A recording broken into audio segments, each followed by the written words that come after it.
कळलं का मायझम?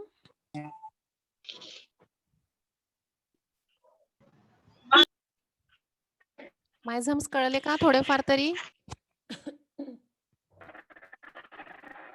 हो मॅम.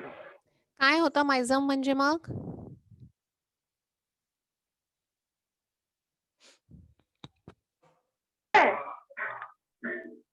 काय होतं मायझम? काय ma'am? What is miasm? It is a fundamental or dynamic cause of chronic diseases. अजून? Infective cause हा. which causes disease. हम्म. We also call noxious agent, contagious agent. किंवा त्यालाच त्यांनी पोल्युटंट पण म्हटलं आहे. काही ऑथर्सनी त्याला पोल्युटंट म्हटलंय, काही ऑथर्सनी त्याला स्टेन म्हटलंय. How many miasms are there? Three. कोणत्या कोणत्या आहेत? Psora, syphilis, Psora, psychosis, syphilis. Okay. What is acute miasm? acute miasm is repetition of miasm. That is a Rapid recurrent on- diseases होतात ते. Okay. Then what treatment we are giving for the miasm? Anti-miasmatic remedy. बरोबर. त्याच्यानंतर आपला काय झालाय? What are chronic miasms? Chronic means ते palliate होतात body मध्येच असतात ते. मग आपण अँटी मायझमॅटिक मेडिसिन देऊन ते रिमूव्ह करू शकतो. They are responsible for true chronic diseases. But what do you mean by Psora? Psora is the mother of all miasm. The mother of all. Miasm, basic miasm, beginning of all miasm. And in all living beings, Psora is present. The complication of psora is psychosis and syphilis. Complication नाही म्हणता येणार, म्हणजे मी मगाशी तसं सांगितलं तुम्हाला, पण तसं म्हणून म्हणजे तुम्हाला समजण्यासाठी मी सांगितलं, त्याचं कॉम्प्लिकेशन म्हणू नका. तर psora can be converted into the Okay. Sycosis and it can be converted into the syphilis if it is not treated properly. पण ते तुम्हाला कळावं म्हणून मी असं म्हटलं होतं. ठीक आहे. त्याच्यानंतर पण मॅम काही वेळेस काही डिसीजेस असे असतात की त्यांचं मायझम सोरात असू शकतं ना, म्हणजे सोरा तर psychosis असणारच असू आहे ना. शकतं ना. सोरा मी तर आधीच म्हणजे सांगितलंय. Seventh नाही of नाही, eighth. म्हणजे आता सायकोसिस Seventh of असेल तरी पण तिथे आधी सोरा असणारच. असणारच ना, म्हणून तर मी आधी सांगितलं की psora is known as a mother of all miasm. 7/8 diseases are all because of the psora. Sycosis जरी असलं तरी त्याचा बॅकग्राऊंड हा सोराच राहतो. Every disease are having the background of psora. कारण जर फंक्शन डिस्टर्ब झालं नाही तर मॅनिफेस्टेशन्स कसे येतील ना. पहिले फंक्शन डिस्टर्ब होणार की नाही. अस्थमा एकदम अस्थमा होत नाही ना. पहिले सर्दी, खोकला, सफोकेशन हे सगळे सिम्पटम्स होऊन मग अस्थमाची तिथे डिजनरेशन होतं. म्हणून सोरा हा बॅकग्राऊंडला प्रत्येक डिसीजचा असतोच. बरं. व्हेनरल मायझम्स कोणते आहेत आणि नॉन व्हेनरल मायझम कोणते आहेत? Venereal miasm, ट्रान्समिटेड होतात. Sycosis and syphilis. बरोबर. आणि नॉन व्हेनरल? सोरा. सोरा. बरोबर. What is latent psora? Latent सोराचा पेशंट खूप घाबरट कन्फ्युज नाही. ते तर आपण सिम्पटम्स बघितले, पण लॅटेंट म्हणजे काय? लॅटेंट सोरा means ma'am So, suppressive hide सोरा passive और sora. पॅलिएटिव्ह सोरा which is hide in the inside the body. बरोबर. जो पॅसिव्ह आहे, ऍक्टिव्ह याच्यामध्ये असतो नाहीये. बॉडी मध्ये प्रेझेंट असतो. हो, पण तो त्याचं Passive काम सोरा. करत असतो पॅसिव्हली. बर. अजून काय झालंय? आणि मॅम आपण अँटीसोरिक Patient रेमेडी देतो, म्हणजे आपण symptoms. एकच कोणीतरी बोला. सिम्पटम्स पाहिले. हम्म. तू काय विचारत होता रे? हा मॅम, आपण अँटीसोरिक रेमेडी कसं काय देतो? आपण तर म्हणतो ना आपण सिमिलर हम्म. रेमेडी देतो. मग म्हणजे अँटीसोरिक म्हणजे ती अपोजिटच झाली ना. म्हणजे त्या मायाझमच्या अपोजिटच रेमेडी देतो आपण. आता मी तेच सांगणार होती की भलेही तो वर्ड अँटी आहे पण त्याचा लिटरल मिनिंग अपोजिट घ्यायचा नाही. तो आलेला आहे तो वर्ड तसा अँटीसोरिक किंवा अँटी मायझमॅटिक, तर त्या मायझम करता आपण देतो आहे म्हणून तो वर्ड आहे अँटी. तर इथे मिनिंग अपोजिट घ्यायचा नाही. For the psora we are giving antipsoric but it is not opposite to that of the psoric but it is related to the psora. भले नाव तसं दिलंय तरी आपण अपोजिट देत नाही. Okay okay ma'am. ठीक आहे. आता ना आपण एच ए रॉबर्टनी सोराचे काही सिम्पटम्स दिलेले आहेत तर ते आपण बघू. हे बघ, psora has a numerous sensations of vertigo. आता व्हर्टिगो मध्ये डिजनरेशन काही होतं का? नाही होत. It is a superficial symptom, it is a functional symptom. मग vertigo is under the psora आणि या व्हर्टिगो सोबत परत काही त्यांनी मोडॅलिटीज दिलेल्या आहेत so that it became a characteristic to that particular patient. जसं वॉकिंग बाय मोशन जसं ब्रायोनियामध्ये आहे किंवा लुकिंग अप किंवा looking up quickly, rising from sitting or lying म्हणजे पोझिशनल मोडॅलिटी इथे दिलेली आहे त्यांनी. किंवा बिलियस व्हर्टिगो म्हणजे लिव्हरमध्ये काही प्रॉब्लेम असेल तर that may be the vertigo. किंवा डायजेस्टिव्ह डिस्टर्बन्स असेल तर पण व्हर्टिगो होऊ शकतो. So they are all under the psora miasm. किंवा vertigo with the spots before eyes and where the patient always wants to lie down. मी आता तुम्हाला सांगितलं होतं ना, the patient always want to lie down. Psoric patient. त्याच्यानंतर second symptom आहे headache. That is again under the psora. So that headache may be present in the sun when the sun rises or when the sun set. So usually कुठे होतं headache? तर फ्रंटलवर होतं किंवा temporal किंवा parietal होतं.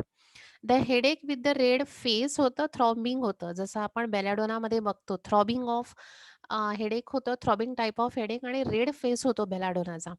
And which is ameliorated by rest and quiet. प्रत्येक वेळेस तुम्हाला ही मोडॅलिटी मिळणार आहे सोराची.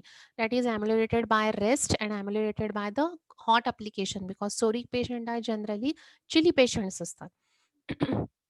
देन डायजेस्टिव्ह सिस्टीममध्ये तुम्ही गेले तर तुम्हाला नॉशिया आणि वॉमिटिंग मिळेल जसं मी तुम्हाला मगाशी सांगितलं. It comes at regular interval आणि परत बघा ameliorated by rest, ameliorated by quiet sleep. They are all the psoric. प्रत्येक याच्यात तुम्हाला रेस्ट किंवा स्लीप किंवा कामनेस असं मिळणार आहे. The characteristics to lie down and to be quiet is a manifestation of the psora. आणि त्याच्यामध्ये जर फिवरिश असेल तो पेशंट तर त्याला ते लागतंच. Who desire always to be alone. म्हणजे फिवर कंडिशनमध्ये patient always wants to be alone म्हणजे त्याला विचार करता येतो. The soric manifestation may be linked in almost all disease condition and they are always ameliorated by heat. मी आत्ताच सांगितलं तुम्हाला की the patient is chilly and that's why this is a common manifestation of the SORA. जर हेअरवर आले तर बघा काय होतं. The psoric head is normal size and contour. Hair जे असतात ते ड्राय असतात, रेअरली पर्स्पायर होतात. Hair is लशरलेस. ड्राय असल्यामुळे ते शायनी नसतात. They are so dry that they comb without wetting. They cannot comb without wetting the comb. थोडं पाण्याला आल्याशिवाय ते बसत नाहीत. हेअर फॉल्स प्रत्येक इलनेसमध्ये त्यांना होतो. There may be the whitening of hair लवकर होतात त्यांचे. The skin and the scalp are appears unclean. त्याच्यामध्ये खूप इचिंग आणि डॅन्ड्रफ असतो कारण स्किन महत्वाची आहे सोराची. सगळे इरप्शन्स त्याचे स्किन. मग आता स्काल्प जे आहे किंवा स्किन जी आहे तर तो ड्राय असतं ते. Then there may be the papular eruptions त्याच्यामध्ये होऊ शकतात आणि इरप्शन्सला बरं कसं वाटेल? In the open air, in the evening आणि महत्वाचं म्हणजे बाय स्क्रॅचिंग. सतत त्याला खाजवावं वाटतं ते. स्क्रॅचिंगमध्ये मग कधी-कधी थोडंसं बर्निंग आणि इचिंग थोडं ब्लिडिंग पण होतं त्याच्यामध्ये. त्याच्यानंतर आय कंप्लेंट जर तुम्ही बघितले तर नो स्ट्रक्चरल चेंजेस. प्रत्येक वेळा लक्षात ठेवा हे. There are no structural changes in the psora. Structural changes आलं तर तो मायझम तिथे सायकोसिस होईल. आणि पॅथॉलॉजिकल चेंजेस हे बघा we find no pathological changes. Pathological changes आलं तर तो सिफिलिस होणार. the symptoms that have the functional relationship only and close to the emotional disturbance. हे लाईन महत्वाची आहे की there are no structural changes, no pathological changes. There may be the functional, sorry, there are only functional changes and there may be the emotional disturbances. तर तुम्ही I वर आले, खाली उतरले, तर आय मध्ये काय होईल? इंटॉलरन्स ऑफ लाईट होईल, डे लाईटचं. The symptoms are more in the morning and which are ameliorated by heat. त्याच्यानंतर द सोरिंग आयलिड्स जर तुम्ही बघितले तर ptosis of the lid is never a psora. Ptosis म्हणजे काय? ड्रॉप डाऊन ऑफ आयलिड, म्हणजे थोडं स्वेलिंग येतं आणि त्यामुळे ज्या लीड्स आहेत त्या जसं आपल्याला हे येतं ना रांजणवाडी, माहितीये तुम्हाला? हो मॅम. त्याला आपण सोन्याची अंगठी घासतो मग. तर हो, त्याच रांजणाचं काठ पण लावतात. हां. तर त्याचप्रमाणे टोसिस होतं. तुम्ही आता थर्ड इयरमध्ये शिकाल ऑप्थॅल्मॉलॉजीमध्ये. सो टोसिस हा सोरा कंडिशनमध्ये येत नाही, तर ते सिफिलिटिकमुळे होतं. तर तुम्हाला तेव्हा तिथे कॉज कळेल. त्याच्यानंतर इयरमध्ये आले तुम्ही, तर इयर ट्रबल पण नेहमी फंक्शनलच असतात. तसं इयर स्मॉल साईज किंवा मीडियम साईजचा असतो. त्याच्यानंतर इयरमध्ये एक तर त्याचं ऑडिटरी कॅनाल जे आहे ते ड्राय होतं. त्यामुळे त्याला आतून अशी खाज येते. दे फाइंड ॲप्सिस तिथे कधी-कधी होऊ शकतं. त्याच्यानंतर face of the psora pyramidal असतो. डू नॉट पर्स्पायर, कारण ड्राय आहे, सगळीकडे ड्रायनेस असतो सोरिक पेशंटमध्ये. Perspiration is a characteristic also in a tubercular diathesis. जर त्याचा डायथिसिस ट्युबरक्युलर असेल तर त्याला पर्स्पिरेशन होणार, अदरवाईज सोरिक पेशंटला पर्स्पिरेशन जास्त होत नाही. फेस हा नेहमी ड्राय असतो.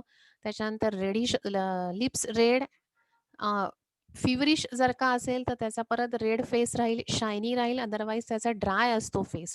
पिंपल्स येतात, सिंपल ॲक्ने असतात त्याला, त्याच्यामध्ये पस फॉर्मेशन होत नाही. जर पस फॉर्मेशन झालं तर तो सिफिलिटिक मायझममध्ये परत जाणार. त्याच्यानंतर नोजमध्ये ओव्हर सेन्सिटिव्ह टू ओडर, त्याला स्नीझिंग खूप येतात त्यामुळे. अनयुज्युअल ओडर समजा त्याला आलं तर तो झोपेतून पण उठतो. He cannot sleep where there is a strong odour. परफ्यूमचा ओडर असेल तर तो झोपू शकणार नाही, किंवा कोणत्याही अत्तराचा याचा त्याचा परफ्यूमचा ओडर, कारण he is over sensitive to the odour. Boils आणि पिंपल्स त्याला नोजमध्ये पण त्याला फोडं येऊ शकतात, पण तिथे फक्त बॉईल्स म्हटलंय त्यांनी, not pustules, not the ulcer. त्याच्यानंतर lupus of nose is a manifestation combine stigmata, okay, with the tuberculosis. Psora is always hungry, हा खूप महत्वाचा आहे. आता आपण डायजेस्टिव्ह सिस्टीमकडे जाऊ. नेहमी भूक लागत असते सोरिक पेशंटला. रात्री 2 वाजता 1 वाजता उठून त्याला खायला लागतं. ही क्रेव्स फॉर द थिंग. कधी त्याला उठवलं आणि त्याला म्हटलं, "खातो का रे?" तर होच म्हणतो तो. Always there is all gone sensation in the stomach, that is a psora patient. हे पण एक महत्वाचं आहे त्याचं. आपण आता भरपूर जेवलो, सपोज लंच आपण 1 वाजता केला आणि परत 2 वाजता तुम्हाला कोणी म्हटलं, की परत एवढंच जेव, तर it is impossible for us. हां, कोणीतरी आपल्याला आईस्क्रीम दिलं किंवा कोणीतरी आपल्या आवडीचं जर स्वीट दिलं, तर आपण एखाद्या वेळेस खाऊ तरी थोडंफार. पण हा पेशंट जसं पहिले जेवला तसंच परत जेवू शकतो. So psora is always hungry, he always desire and for the longing for various things. खूप चोखंदळ असतो हा खाया. त्याच्यानंतर hungry with a full stomach, पोट भरलं असतं पण तरी तो म्हणतो भूक लागली आहे. ही never satisfied even while eating. आणि त्याला कशाची आवड असते? क्रेव्ह म्हटलंय, हां, डिझायर नाहीये. There is a difference between the desire and crave. So desire म्हणजे की मला आवडतं, जसं मला गोड आवडतं किंवा मला आंबट आवडतं किंवा मला तिखट आवडतं. पण क्रेव्ह म्हणजे काय, की पूर्ण पोट भरल्यानंतरही जर कोणी माझ्यासमोर आईस्क्रीम आणलं तर मी पटकन खाणार. तर that is a craving for ice cream.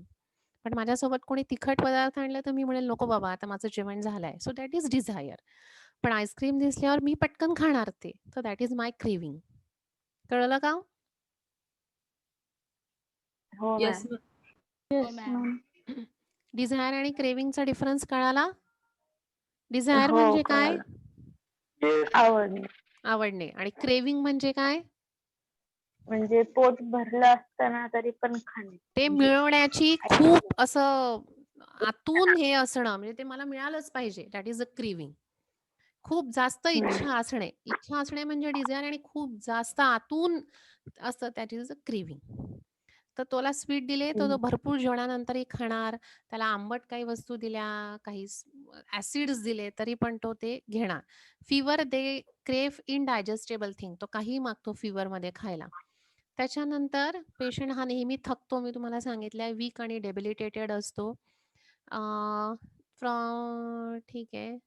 During pregnancy, they long for peculiar things, yet after the gestation, they loathe the things they have crave. हे तर प्रेग्नन्सीमध्ये होतं, की काही काही वेगवेगळं खाण्याची इच्छा होते आणि मग आफ्टर डिलिव्हरी मग ते हसतात, ती बाई हसते, की "अरे बापरे! मी हे काय खात होते?" म्हणून. कारण ती सोरिक पेशंट असते. हे बघा इथे दिलंय त्यांनी. "There is a weak gone feeling in the stomach in the middle of the फोरनून."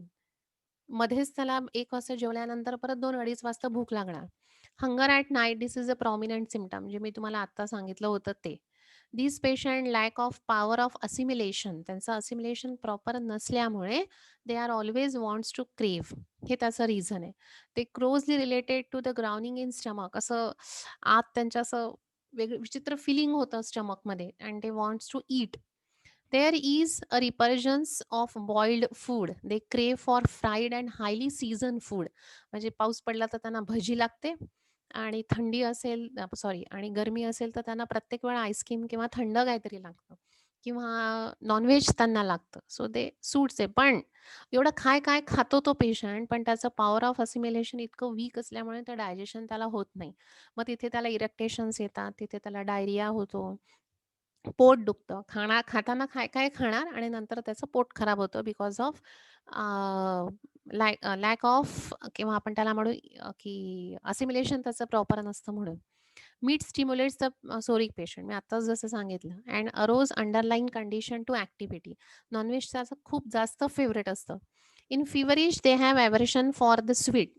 फीवरमध्ये sweet खाणार नाही, पण आंबट गोष्टी म्हणजे ॲसिड ज्या असतात सायट्रिक ॲसिड किंवा लिंबू, मोसंबी असं त्याला खायला आवडतं. हे बघा इथे आला आता द सेन्स ऑफ फुलनेस सारखं पोट फुगतं त्याचं, गॅसेसचा त्रास होतो त्याला.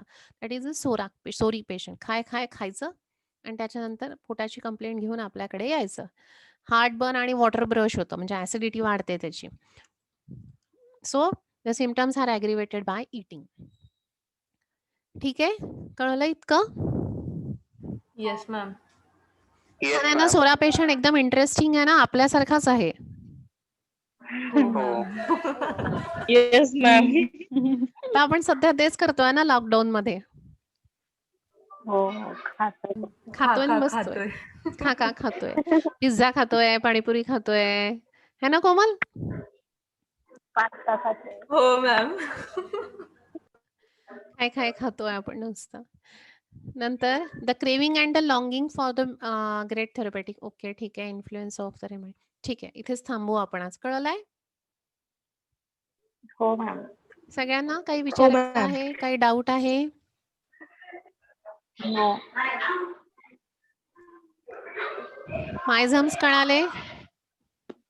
हो मॅम कळत. Psora is a mother of all miasm. It is a fundamental miasm. सोरामुळे किती डिसीजेस होतात? मायझमने डिसीजेस झालेले मायझमने कॉज झालेले डिसीजेस कोणते? लॅटेंट म्हणजे काय? डिस्कव्हरी कशी झाली मायझमची? पहिला मायझम कोणता डिस्कव्हर झाला? व्हेनरल कोणते? नॉन व्हेनरल कोणते?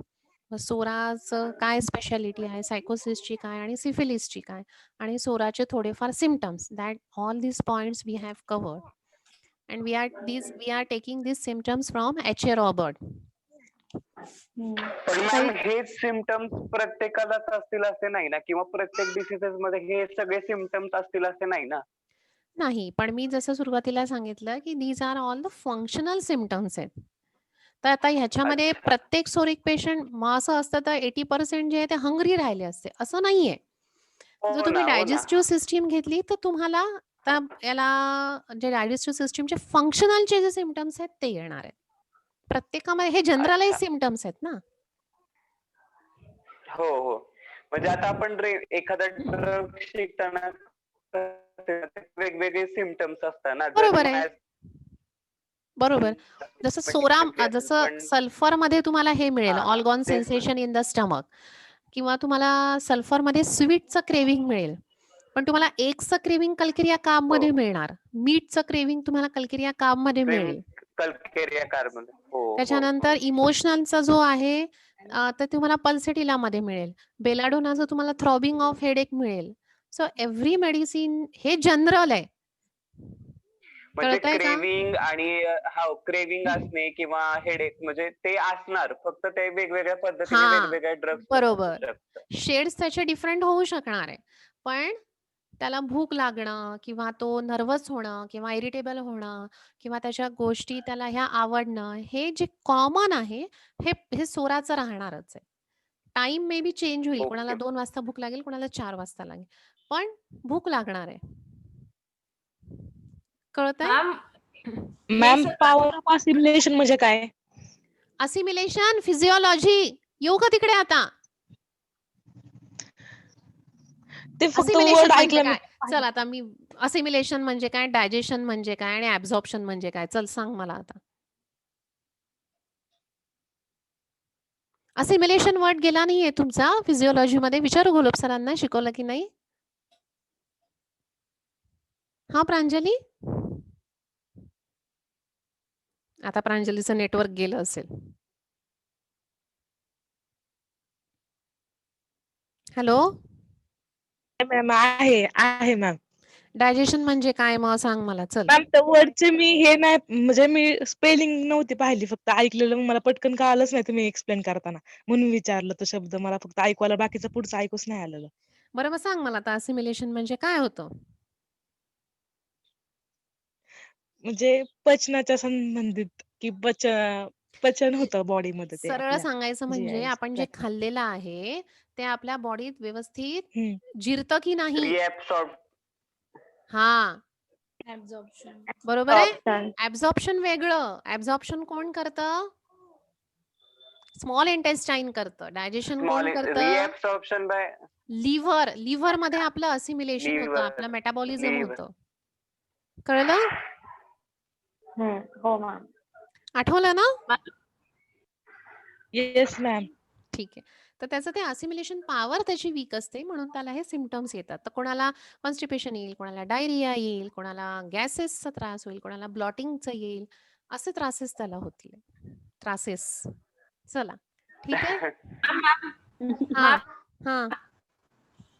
हे जे सगळं इथे जे दिलेलं आहे की त्याला हे वाटतं ते वाटतं, हां. हे सगळं त्याचं जनरल मध्ये म्हणजे त्याच्या हो. रोजच्या लाईफ मध्ये ना हो. नाही, त्याला त्याच्या काही हां. म्हणजे त्याला काही आजार झाला किंवा काय त्याच्यामध्ये हे नसणार ना, हे त्याचं आधीपासून आहे. हो. आणि आजार जर का झाला, तर ते पण त्यांनी दिलंय ना. सपोज आजार त्याला नाही मॅम, आजार झाला तरच हे सगळं जाणवेल ना त्या पेशंटला. नाही. आता हा आपण लॅटेंट सोरा बघतोय ना, मी तुम्हाला आधीच म्हटलं. हा लॅटेंट हा. सोरा आहे. त्याच्यामध्ये हे सिम्प्टम्स राहणारच आहे.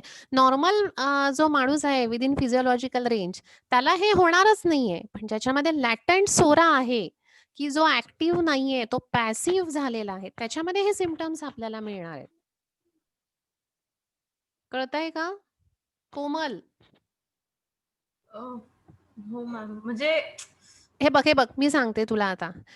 3 पेशंट्स आहेत आपल्याकडे हां. 3 माणसं आहेत आपल्याकडे.